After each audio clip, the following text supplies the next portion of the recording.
For the Climate Discussion Nexus, I'm John Robson with the latest readout video from our free Wednesday Wake Up email newsletter. And again, I encourage you, please, to subscribe to the channel if you haven't already, and to subscribe to the newsletter so that we can keep you up to date, contact you if we get deplatformed, and so forth. And I'm also here again with thanks to the Southern Hemisphere, this time Auckland, which is the largest city in New Zealand, the 5th largest in Oceania, and 11th on our all-time views by city. I also send prayers and condolences to Los Angeles, only to have devastating wildfires hit and climate vultures swoop. David Gelles of the New York Times Climate Forward hissed, and yes, evidently vultures do hiss, quote, "As humans continue pumping greenhouse gases into the atmosphere, temperatures around the world are rising, extreme wildfires are getting more frequent and more intense, and fires are spreading faster too," end quote. Joe Biden's senior advisor for international climate policy, that's John Podesta, yapped, and vultures also yap, quote, "These challenges from extreme weather events that are induced by climate change are just getting worse and worse," end quote. And The Economist grunted, I googled, and all these really are sounds vultures make, quote, "Until recently, January wouldn't have been considered part of fire season, but planet-warming greenhouse gas emissions have also increased the number of days each year with fire starter weather conditions," end quote. And on it went, with the Los Angeles Times hissing, quote, "Intensifying climate whiplash set the stage for devastating California fires," end quote. But California has always had fires, lots of them, year-round. Los Angeles is built amid grasslands that are chronically prone to alternating wet conditions when plants grow and dry ones when they burn. Portuguese explorer Juan Rodrigues Cabrillo named what is now San Pedro Bay Baía de los Fumos, or Bay of Smokes, when he encountered it on October 8, 1542. And indeed, these so-called chaparral fires have been happening in the area for at least 20 million years. So it's not on us. And as for claims that this time was different because of a dry winter, the American government's own data shows that December in Los Angeles has been getting wetter in recent decades. A few years ago, when there were floods in California, we were told that man-made climate change made it rain too much. Before that, when there was drought, we were told that man-made climate change made it not rain enough, and we're being told that again. But the real reason these fires are doing more damage is that there's more stuff to damage, including more valuable stuff owned by rich and famous celebrities, and they voted in fools who put woke ideology above competence. Also, apparently, we broke the sky or something. Bloomberg's opinion editor and columnist covering climate, Mark Gongloff, made a video saying, quote, "But make no mistake, these blazes had a lot to do with the heating planet, including a side effect called hydroclimate whiplash. Let me break down what's really going on."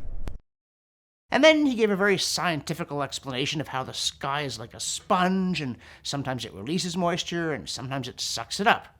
But wasn't the sky always like a sponge? Or was it a big rubber boot or a big blue tarpaulin until we humans released specially bad CO2? Well, whatever now makes water come from sky, a lot of data about weather in the United States has fallen in the last century, like this chart from the NOAA showing that rainfall in Los Angeles in December has been trending up significantly in the last 80 years. There's also a paper by Ross McKittrick and John Christie on precipitation trends in the U.S. Southeast and Pacific coast more generally that looked back to 1878 in the case of downtown LA and found that rainfall had flatlined. So yes, 2024 was low, but not because of a trend of any sort, let alone a man-made one, or a trend to having more years that are drier than usual and more that are wetter. It's just more weather.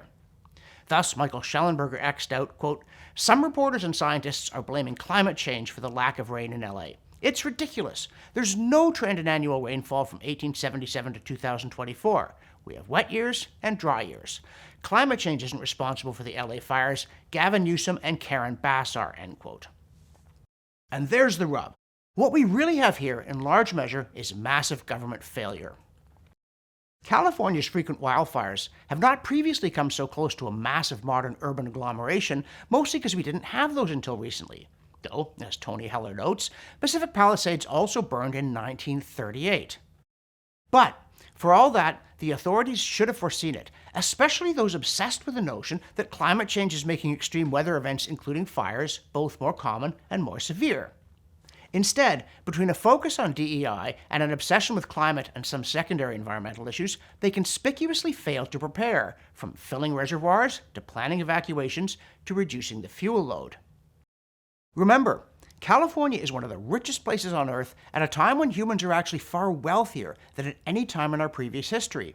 So how can its infrastructure, including its firefighting infrastructure, be so inadequate unless state authorities are at once profligate, inept, unfocused, and so dishonest that they not only flubbed intended controlled burns, but then lied about it?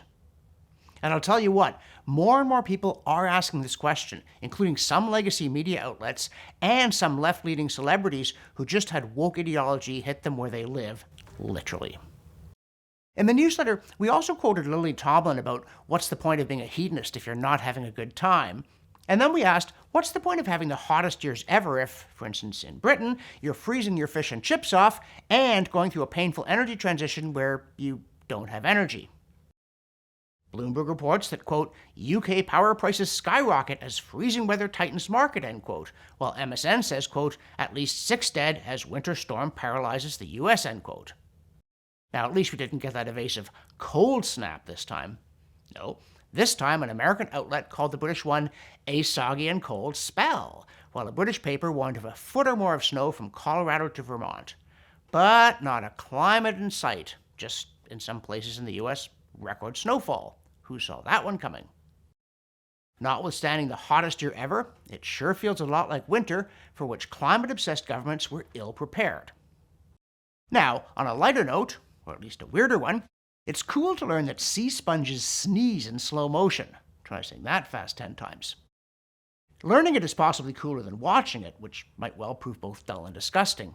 But what's not cool is that in order to get a grant to pursue this eccentric but compelling interest, it's best to say climate regardless of what's really going on. As in, quote, cameras installed on the seafloor by Ocean Networks Canada in an effort to study the sponge's response to the changing climate and weather patterns, end quote. Really? Sea sponges being, we say based on research that the government did not fund, quote, primarily marine invertebrates of the metazoan phylum Porifera, a basal animal clade, and a sister taxon of the Diploblasts, end quote, that apparently predate the Cambrian explosion of multicelled life, and so have presumably been sneezing in slow motion without any muscles for over 500 million years due to man-made gases. Yeah, that's the ticket. Now, here's one we all didn't see coming. Ottawa Weather Records declares that, quote, for the first time in recorded history, Ottawa recorded a mean humidity above 75.5% during a year, 2024, end quote. Previous moist years are scattered across various decades back to 1952, which is when recorded history starts in this case, with 1956 and 1954 in 5th and 6th place. So, let's see a computer model explain that phenomenon. And let's not see an alarmist declare it proof of man-made doom. And here's one we did see coming. The Guardian runs a piece by 2 authors, one of whom is doing 5 years for violating the rights of his fellows. Headline, quote, scientists prize neutrality. That doesn't cut it anymore. In 2025, they must fully back the climate movement, end quote. And who exactly thinks that scientists have been neutral, dispassionate, or objective on climate up to now? And now for something completely petty. I really hate it when Gmail goes, quote, the operation cannot be performed because the message has been changed, end quote. Or you buy some gadget and then you can't get a PDF of the paper manual because something mislabeled customer service insists that they don't have a document that, you point out, they printed and put in the box. So that really bugs me. Whereas 17 million human beings in Latin America and the Caribbean alone never face any of those issues because they don't have access to electricity. In Asia and Pacific, according to International Gas Union figures, it's 150 million, with another 350 million having only limited access. And yet countless well-fed activists in well-insulated, well-heated, well-cooled homes with selfie-crammed phones insist that we must prevent those poor people from burning natural gas or coal or building nuclear reactors and instead keep inhaling particulates from wood and dung if they stupidly persist in cooking whatever little food they've managed to get. Don't Black Lives Matter? And another thing.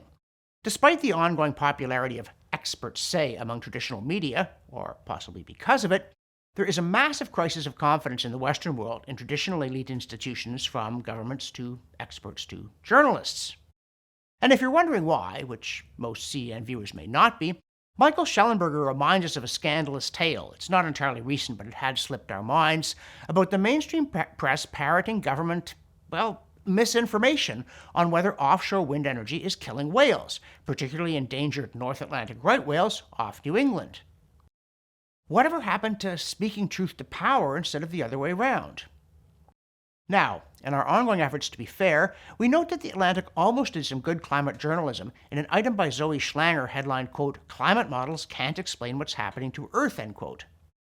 Now, if that's true, it's surely big news, given how much the scientists who say, and the politicians and journalists who say that they say, rely on those models both for pseudo-data and as a rhetorical club.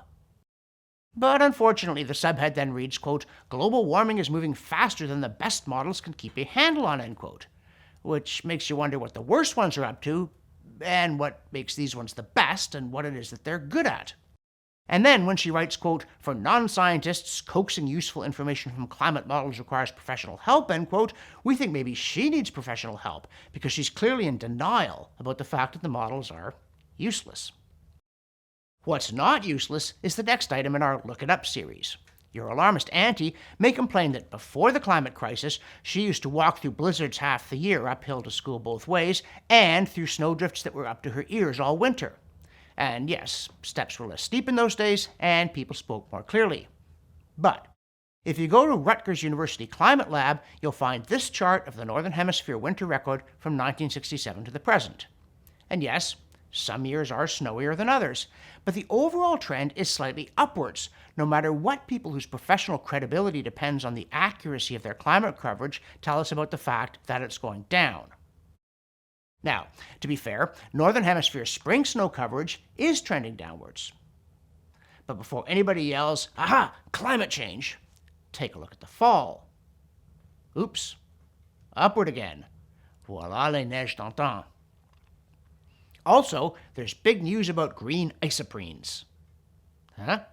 Well, with a hat tip to Joe Nova, we learn of 2 new papers in Nature that say that while trees, especially tropical trees, have long been known to spew these very common organic vapors, it was thought that they quickly disintegrated right close to the source and had no large-scale impact.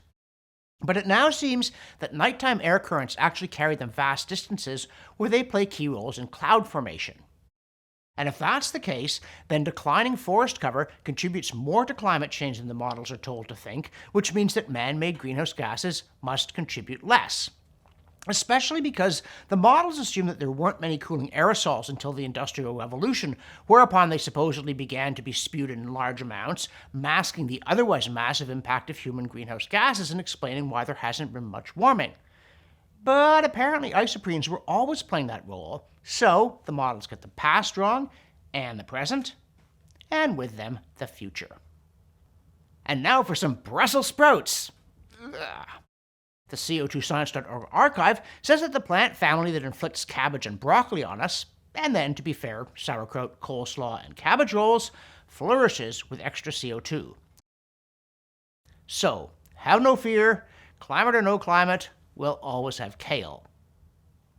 For the Climate Discussion Nexus, I'm John Robson, and I believe in fighting fire with water, not with DEI.